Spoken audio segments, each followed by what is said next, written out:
안녕하세요. 커피앤톡입니다. 오늘도 와주셔서 감사드리고요. 바로 사연 읽어보겠습니다. 안녕하세요. 전 최근에 사연 채널을 알게 된 30대 후반 여성입니다. 결혼했고 아이도 있어요. 얼마 전에 가족이 함께 시골장에 나갔다가 달고나를 보게 됐습니다. 옛날 문방구처럼 달고나도 팔고 커다란 물고기 사탕도 있는 그런 곳에서 뽑기도 하게 됐어요. 애들이랑 남편은 뭐 하나씩 상품을 탔는데 전 꽝이더라고요. 놀랍지도 않았어요. 어려서부터 전 뭐만 했다 하면 꽝이고 벌칙 대장이었거든요. 성인 돼서 술자리 게임도 몇 번 해봤는데 무조건 걸렸어요.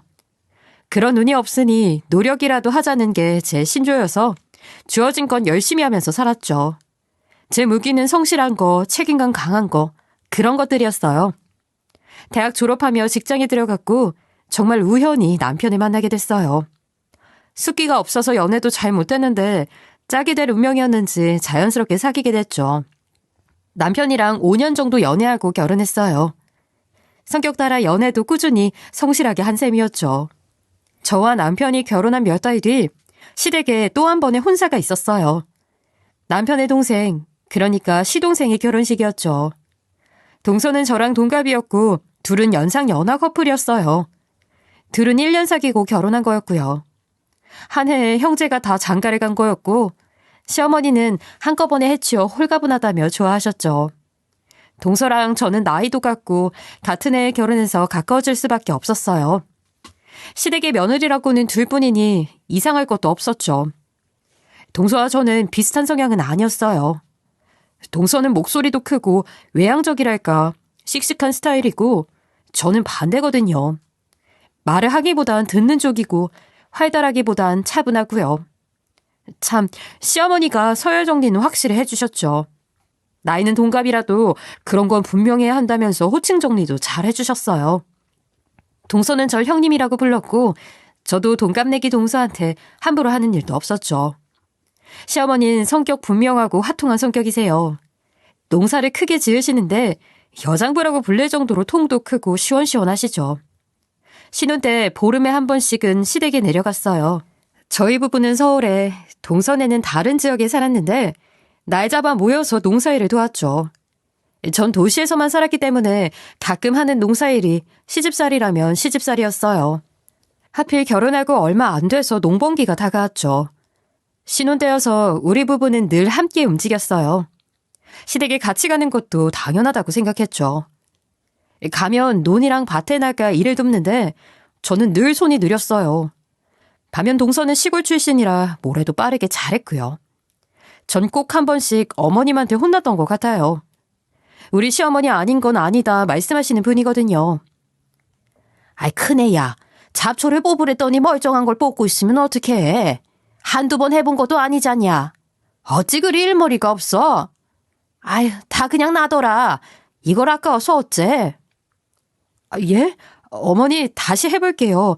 한 번만 더 알려주세요. 제가 민망해서 어쩔 줄 몰라 하면 동서가 늘 나서줬어요. 아유, 어머니 이런 일도 어렸을 때부터 해봐야 잘하는 거죠. 형님은 서울 깍쟁이로만 살아왔는데 어떻게 알아요? 멀쩡한 거 버리게 생긴 게 아까워서 그러지. 큰애야, 마음 상했냐? 너 미워서 그러는 건 아니다. 이해하지? 어머님은 농작물을 귀하게 여기셨어요. 그래서 일하다 실수하는 걸 속상해 하셨죠. 잘 자랄 수 있는 거 뽑아놨다고요. 저도 너무 죄송했지만 어쩔 수 없었어요. 전 뭐든 적응하는 데 시간이 걸리거든요. 이대로면 농사일도 몇 년은 더 있어야 손에 익을 것 같았죠. 어머니, 전 그럼 집에 가서 육수물 올릴게요. 국수 말아야 하잖아요. 차라리 그거 할게요. 동서, 미안해. 나 가봐도 되지? 어머님 고개를 끄덕이셨죠. 동서도 차라리 그게 낫겠다고 했어요. 아, 그럼 되겠네요. 형님은 멸치국물 우려내는 거나 하세요. 괜찮으면 냉커피도 한 사발 타주실래요? 차라리 주방 일을 하는 게 속편했죠. 보름에 한 번씩 가는 건데도 참 힘들었습니다. 누가 딱히 눈치 주는 건 아닌데 농사일도 어렵고 심신이 피곤했어요. 아직 시부모님도 어려웠고요. 그래도 동서가 이해해주니 참 고마웠습니다. 한 번은 우리 부부와 동서, 시동생과 같이 읍내에서 맥주를 마신 적이 있었어요. 그때 동서는 저랑 참 다른 사람이라는 걸 알게 됐죠. 형님, 딱 보니까 형님은 학교 다닐 때 공부만 한 스타일이다. 그쵸? 수업 땡땡이 치고 놀아본 적 있어요? 없어요? 아무리 그래도 한 번은 있죠? 아니, 난 없는데 수업 시간에 어딜 가. 얌전히 앉아서 수업 들어야지. 듣더니 남편이 웃더라고요. 땡땡이요? 재수씨, 이 사람 그런 거 몰라요. 물어볼 걸 물어봐요. 어머, 진짜 한 번도 없었다고요? 대박이다. 형님이랑 사회에서 만났으면 친구 될 일은 없었겠네요. 나랑 달라도 너무 다르다. 그치, 자기야? 전 애매하게 웃기만 했죠. 사실 우리 남편이랑 서방님도 성향이 많이 달랐어요. 남편은 딱 공부하는 스타일이지만 서방님은 아니었거든요. 운동한다, 뭐한다 활동적으로 자랐다고 들었어요. 지금은 가게 운영하시고요. 전 동서한테 물어봤죠. 난 주변 머리가 없어서 학교밖에 몰랐던 것 같아. 동서는 아니지? 그럼요. 세상에 재밌는 게 얼마나 많은데 방구석에 틀어박혀 공부만 하고 있어요. 전 답답해서 공부가 진짜 싫더라고요. 다 적성에 맞는 대로 사는 거죠. 안 그래, 자기야? 이 사람도 저랑 비슷해요. 맥주 마시고 동서가 노래방 가자는 걸 우리 부부는 그쪽으로는 취미가 없어서 안 갔어요. 결국 서방님이 동네 친구들 불러 2차를 갔고 저랑 남편은 커피 한 잔 마시고 집에 갔죠. 남편이 그러더라고요. 당신 친구들 중에 재수씨 같은 사람 없지? 당신이랑 재수씨 완전 성향이 반대야. 맞지? 어떻게 하면 저렇게 에너지가 넘칠까? 솔직히 부러운 것도 있어. 근데 좀 피곤하네. 같이 오래는 못 놀겠다. 그렇게 시간은 흘렀고 결혼 생활도 익숙해졌어요. 저희에겐 곧 아기가 생겼고 전 2살 터울의 남매를 낳게 됐습니다. 남편도 자상했고 친정부모님이 가깝게 사셔서 도움을 많이 받았어요. 그래도 워킹맘으로 사는 게 쉽지 않았는데 뜻밖에도 직장에서 인정을 받게 됐죠. 승진도 동기들보다 빨리 됐어요. 그 사이 남편은 첫 직장이었던 대기업에서 나와 스타트업으로 이직을 했고요. 결국 남편보다 월급을 더 받게 된 거였죠. 소식을 듣고 남편은 엄청 좋아하더라고요. 다음 주 시골 내려갈 때 뭐 사갈까? 회? 한우? 자기 승진도 했으니까 모처럼 근사한 거 사가자. 와이프 돈 많이 번다고 동네방네 자랑해야지. 자기야, 꼭 그래야겠어? 그냥 천천히 아시면 되지. 꼭 그렇게 다 있는 데서 자랑을 해야 해? 여자한텐 촉이라는 게 있잖아요. 남편이 식구들 앞에서 제 자랑을 하는 게 눈에 그려지는데 괜히 몸서리가 쳐졌어요. 남편은 가끔 속없이 자랑을 해서 사람이 가벼워 보이는 게 있었거든요. 게다가 그때 동선에는 상황이 좀 달랐습니다. 지방에서 작은 가게를 하나 운영하고 있었는데 그마저도 잘 안 돼서 정리안에 만회하는 상황이었거든요. 전 그 얘기하면서 남편 입단속을 시켰어요. 자랑도 분위기 보면서 하는 거지. 동선에 지금 상황 안 좋은 거 몰라? 선물도 너무 요란한 거 사가지 말고 적당한 걸로 하자. 제발 눈치 좀 챙겨. 시댁 가는 날 트렁크를 열어본 전 깜짝 놀랐어요. 남편이 저 몰래 뭘 잔뜩 샀더라고요. 혼자 백화점에 가서 사온 건지 아주 비싸 보였어요. 저는 선물만 드리고 승진 얘긴 하지 말자고 남편한테 주의를 줬습니다. 그런데 술이 문제였어요. 아버님 생신이라 다들 술 한 잔씩 했는데 남편이 글쎄 약속을 어기고 제 얘기를 꺼낸 거였어요. 여기 주모, 우리 미경이가 글쎄 승진을 했습니다. 어머니 아버지, 큰며느리가 월급도 엄청 많이 받고 회사에서 승진했어요. 우리 미경이 장하죠. 제가 마누라는 진짜 잘 얻었죠. 여보, 왜 이래? 아니에요. 식사 마저 하세요. 이 사람이 취했나 봐요. 왜 그래? 거짓말도 아니잖아. 엄마 아버지도 좋으시죠? 며느리 좋은 회사에서 잘 나간다고 동네방네 자랑하셔도 돼요. 가만히 보면 내가 복을 타고났다니까요. 알부자인 부모님의 능력 좋은 마누라까지 얻고 기분 좋다. 진짜 저 사람이 왜 저래. 전 혼자 안절부절 못했죠.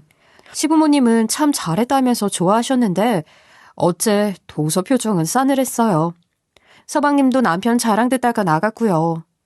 내 말 좀 듣지. 남편이 너무 원망스러웠죠. 설거지 하는데도 동서는 평소와 달리 입을 꾹 다물고 있더라고요.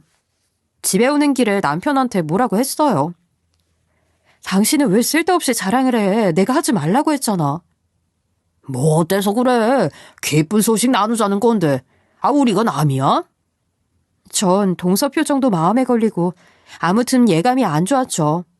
그 뒤로 동서는 제가 보낸 톡도 읽지도 않고 연락 한 통 없었어요.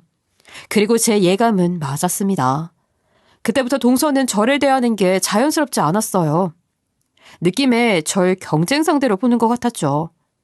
그 이후로 시댁에 가면 무슨 일이 꼭 생겼습니다. 동서는 뭐라도 손해본다 싶으면 절대로 가만히 있지 않았어요.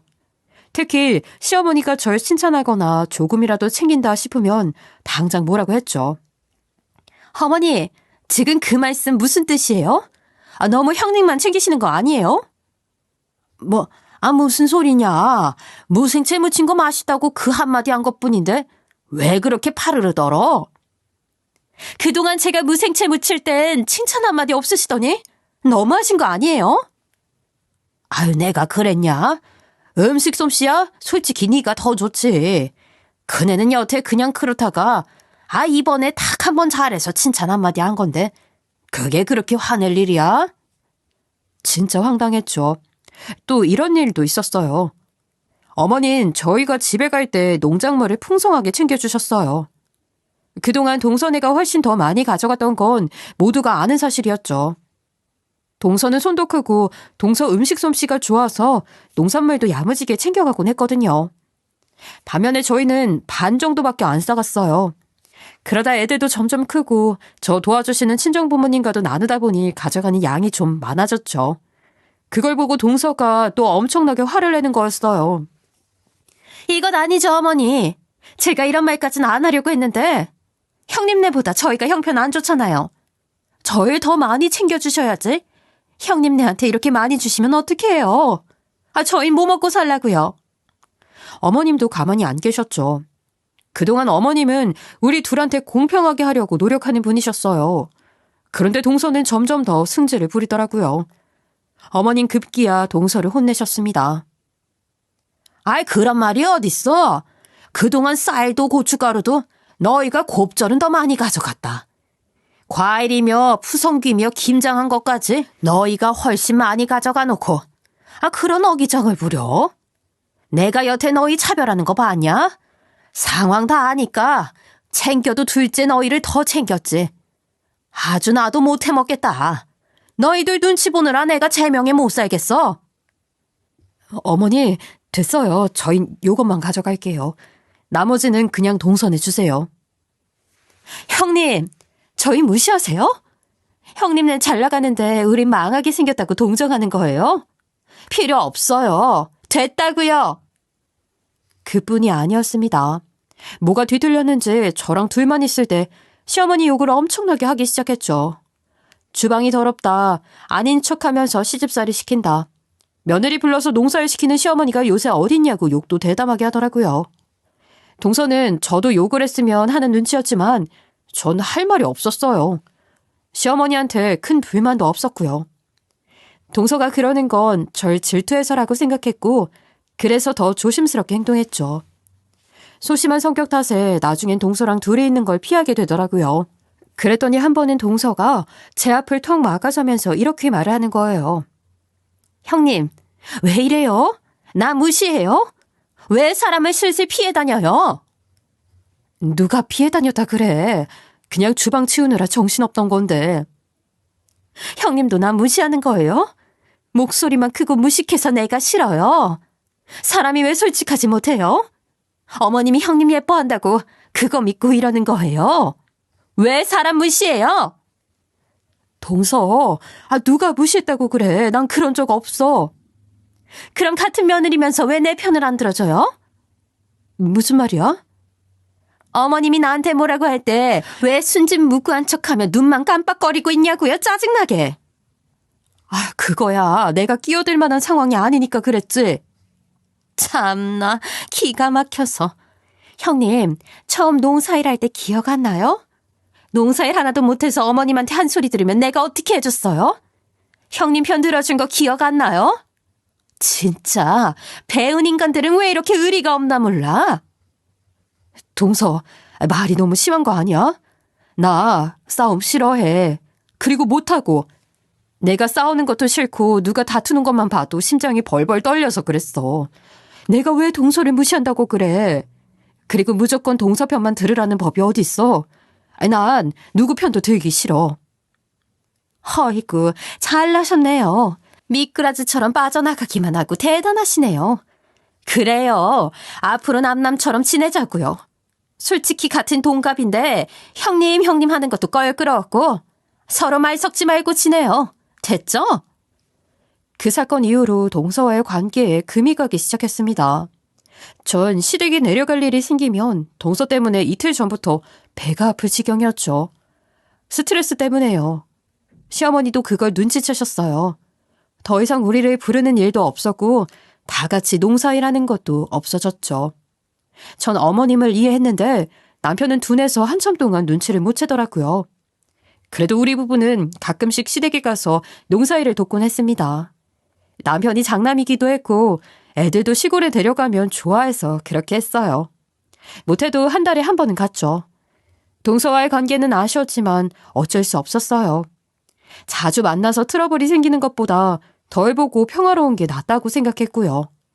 그래도 아예 안 볼 수는 없었습니다.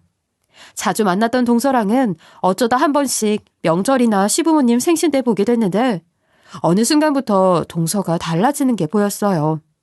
날이 갈수록 동서 때깔이 점점 좋아지는 거였습니다. 서방님은 가게 적고 수입이 일정치 않다고 들었는데 무슨 일인가 싶었어요. 들어보니 동서가 어디 투자한 게 엄청 잘 됐다는 소식이었어요. 수익률이 3배나 되었다고 하더라고요. 까놓고 말하면 다단계라 동서 이름으로 물건 팔면 돈이 꽤 남는다는데 아니나 다를까 가족한테도 영업을 하더라고요. 나중엔 그것도 모자라 동네 어르신들 찾아가서 영업을 하기 시작했죠. 생활용품부터 식료품까지 별걸 다 파는 회사였는데 치약부터 양말, 생선, 커피 믹스 없는 게 없었습니다. 동서가 워낙 말도 잘하고 성격도 시원시원하니까 어르신들도 좋아하시더라고요. 그때쯤 우리 사이의 긴장감도 좀 풀린 것 같았어요. 무엇보다 동서 얼굴이 폈더라고요. 돈 얘기만 나오면 입을 다무지를 못했어요. 전 슬쩍 말을 건네봤죠. 동서, 정말 대단하네. 그거 보통 어려운 일 아니잖아. 해보니까 그렇게 어렵지도 않던데요. 진작 할 걸 후회하고 있어요. 형님도 놀랐죠? 제가 이렇게 돈 잘 벌 줄 몰랐던 거 아니에요? 그렇게 생각한 적은 없어. 암튼 일이 잘 된다니 좋네. 적성에 맞는 일 찾은 거 축하해. 늘 돈 때문에 허덕이던 동서였는데 돈도 잘 벌고 자신감도 생기니 보기 좋았어요. 하지만 동서는 그 이후 잘난 척을 넘어서 약간 갑질을 하기 시작했어요. 저나 남편 직업도 은근슬쩍 비하하면서요. 백날 공부해봤자 뭐하냐. 큰돈은 영업으로 버는 거다. 그런 말도 흘리고요. 또 같이 주방 일을 하게 되면 마치 저를 부하 직원 부리듯이 하더라고요. 형님, 쥐꼬리만한 월급 받고 힘들게 일하는 거 다 알아요. 승진해서 월급 올라봤자 얼마나 되겠어요? 괜히 스트레스 받지 말고 저 하는 일 해보는 게 어때요? 난 그런 재주 없어. 하던 일 하는 게 편해. 아유, 답답해. 백날 그렇게 살아보세요. 집안 살림이 펴지나. 저보고도 모르겠어요. 지금도 우리 충분히 살만해. 동서가 아나무인으로 구려도 전 그러려니 했어요. 누굴 질투하는 성격도 아니고 그럴 정신도 없었거든요. 잘 나가는 동서와는 반대로 우리 집은 사정이 어려워지기 시작했어요. 남편이 다니는 회사가 스타트업 기업이었는데 회사가 망하면서 권고사직을 당하게 된 거였죠. 나이가 많다 보니 재취업이 어려웠고 남편은 스트레스로 공황장애가 왔어요. 결국 구직을 포기하고 시부모님 계신 본가로 내려가게 됐습니다. 그때 저 역시 회사에서 큰 실수를 해서 사직서를 제출할 수밖에 없었어요. 불행은 쌍으로 온다는 말이 실감났죠. 결국 우리 가족은 귀농을 하게 됐습니다. 집을 처분하고 아이들까지 데리고 시부모님 곁에서 살게 됐어요. 처음에는 남편 혼자 가겠다고 했어요. 저보고는 다른 직장 알아보라고 했죠. 하지만 저도 긴 회사 생활에 지쳐 있었고 가족이 찢어지는 게 싫어서 함께 움직였어요. 하필 저희 가족이 시댁에 들어가는 날 비가 내렸죠. 남편이랑 전 면목이 없어서 둘 다 고개를 푹 숙이고 있었어요. 애들은 다른 방에 보냈고 그동안 있었던 일을 다 말씀드렸어요. 남편 병이랑 제가 사직 써낸 것까지 다요. 주눅이 든 우리 모습을 보고 시어머니가 눈물을 보이셨어요. 어쩐지 이상하더라. 생전 그런 말 없더니 덜컥 내려온다고 해서 얼마나 심란했는지 몰라. 무슨 일인지 몰라도 너희가 큰 결심했구나 싶었다. 그동안 얼마나 속상했어. 그래, 잘 생각했다. 여기서 새 출발해봐. 너희 아직 젊으니까 금방 다시 일어날 수 있을 거야. 어머니가 우는 모습을 보고 정말 놀랐습니다. 그리고 앞으로 용기 내야겠다고 다짐했어요. 그 동네에는 소문이 났죠. 저희 망에서 내려왔다고요. 그 동서도 우리 소식을 알게 됐고 그때가 더더욱 하늘을 찌르게 됐어요. 솔직히 제가 동서보다 더 잘 나갔을 때도 그런 적이 없었는데 동서는 아예 대놓고 저희 무시하기 시작했죠. 자기 말 틀린 거 없지 않냐고 가방끈 길어봤자 소용없다면서 막말을 하는데 진짜 화가 머리 끝까지 나더라고요. 그뿐만이 아니었어요. 저희 무슨 집안 부엌대기 취급을 하는데 시어머니가 왜 그러냐고 나설 정도였죠. 한 번은 새 차를 뽑았다며 벤츠를 끌고 온 적이 있었어요. 동네 한 바퀴를 다 돌며 자랑을 하더라고요. 전 속으로 유난도 떤다 생각했지만 가만히 있었죠. 그런데 이 벤츠 때문에 난리가 나게 됐어요. 시댁 집 앞에는 조그맣게 있는 텃밭이 있어요.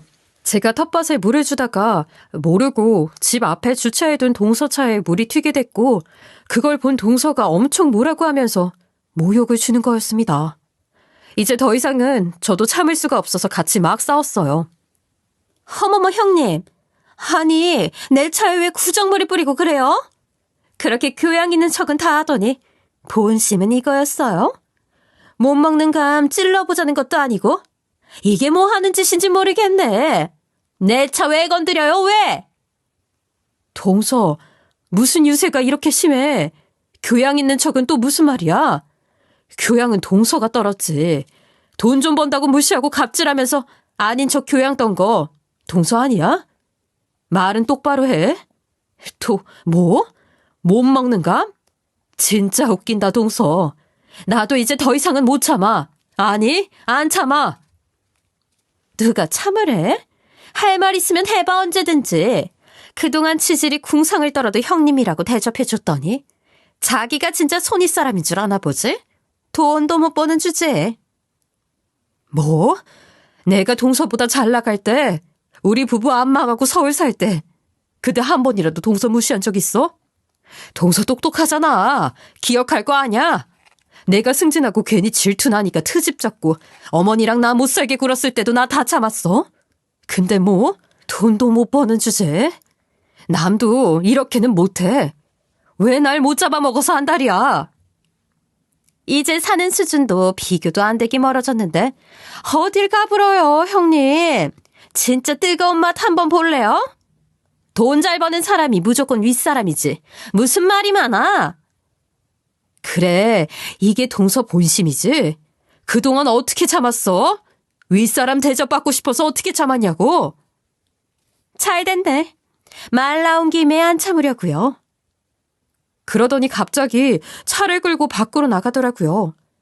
얼마 안 있다 돌아온 동서는 이상한 얘기를 했어요.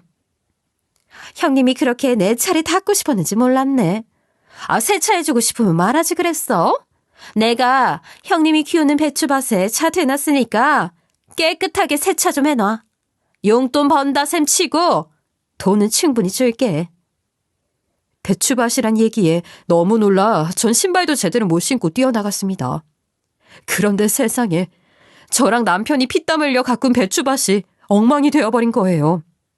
동서가 자기 차로 배추밭을 죄다 밟아놔서 배추들은 수확을 할 수 없을 정도로 엉망으로 다 깨져버린 상태였죠. 전 그대로 주저앉아 동네가 떠나가라 울기 시작했어요. 저 배추가 어떤 배추인데, 내 배추, 아까운 내 배추. 너무 서럽고 억울한 마음에 전 오열을 했고 제 울음소리에 동네 어르신들이 하나둘씩 모여들기 시작했어요. 그리고 소식을 듣게 된 시어머니도 제 모습을 보게 됐죠. 울고 있는 저와 엉망이 된 배추밭의 모습에 어머님 기함하셨어요. 왜 이래? 이게 무슨 일이야? 멀쩡하던 배추밭이 왜 이렇게 됐냐? 전 울면서 자초지종을 말씀드렸고 어머닌 길길이 날뛰셨어요. 저게 사람이 할 짓이냐? 저 배추가 어떤 배추인데 차로 엉망을 만들어놔? 내 이 꼴을 보고는 못 산다. 둘째 어딨냐? 오늘은 절대 그냥 못 넘어간다. 가만두지 않을 거라고. 어머니는 어디론가 사라지셨고 다시 나타나셨을 땐 트랙터를 끌고 오셨어요. 뭘 하시려나 싶었는데 열받으신 시어머니는 트랙터를 동서의 8천만 원짜리 벤츠를 향해 몰고 가셨어요. 한 채의 망설임도 없는 모습이었죠. 어머니, 왜 그쪽으로 가세요? 어머니! 곧 엄청난 소리가 들렸고 트랙터는 그대로 벤츠를 박아버렸습니다. 온 천지가 뒤틀릴 정도로 큰 소리가 나서 동네 사람들 다 할 말을 잃었어요.